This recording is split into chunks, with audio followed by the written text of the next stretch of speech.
नमस्कार, DV news में आपका स्वागत है। कानपुर के नेशनल स्किल ट्रेनिंग इंस्टीट्यूट से रिटायर्ड हरिशरण निगम अब ग्रेटर नोएडा में रहते हैं। उनकी पत्नी संतोष कानपुर नगर निगम में नौकरी करती थी।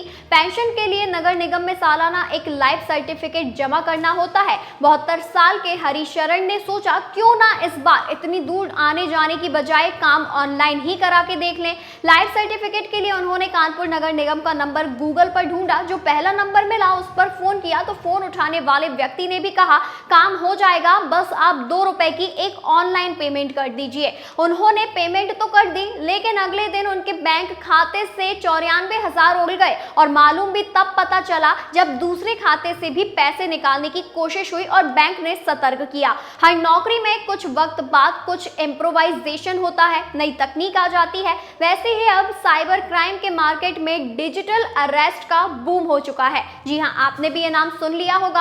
आपको बताते चले कि आपके फोन पर कैसी कैसी कॉल खतरे की घंटी बजा सकती है।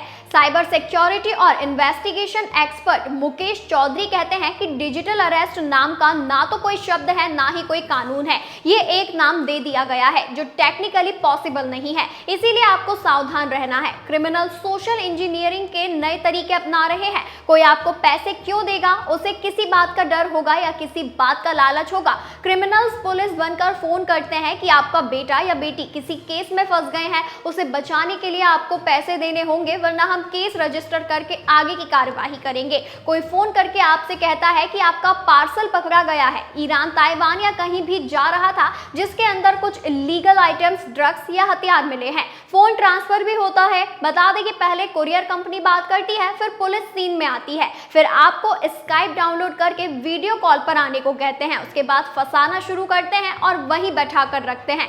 स्कैमर जानते हैं कि अगर आप उनके सामने से उठ जाएंगे तो ये बात किसी और को पता चल जाएगी और उनका खेल खराब हो जाएगा, इसीलिए इसे डिजिटल अरेस्ट कहते हैं। क्रिमिनल्स धमकी भी देते हैं कि अगर ये जानकारी किसी और को दी तो आपको अरेस्ट कर लेंगे और घबराकर विक्टिम इस तरह के इंस्ट्रक्शंस बनाना शुरू कर देता है। वहीं आपको ऐसी कॉल आती है जिसमें कहते हैं ये कॉल टेलीकॉम रेगुलेटरी अथॉरिटी से है, आपके नंबर से कुछ आपराधिक गतिविधियां हो रही थी, आपका नंबर बंद हो जाएगा, अगर नहीं कराना है तो 2 दबाएं। ऐसा कॉल अगर आपको भी आए तो सावधान हो जाएं। लोगों के पास ऐसे बहुत फोन आ रहे हैं। जब विक्टिम कहता है कि मुझे नंबर नहीं बंद करना है तो वो कॉल कहीं और कनेक्ट करेंगे, फिर कोई आपसे कहेगा कि आपका नंबर क्रिमिनल एक्टिविटीज में पाया गया है, हमारे पास आपका केस है। इसके बाद वो आपकी बात अपने सीनियर से करवाएंगे, आपको सब सच पता चल जाएगा। आपको लगता है कि कोई सीनियर बात करेगा तो आप और कन्विंस हो चले जाते हैं। इसके बाद विक्टिम को डराया जाता है कि आपके नंबर से तो कई अकाउंट अटैच हैं जिनमें इलीगल ट्रांजैक्शन हुए हैं,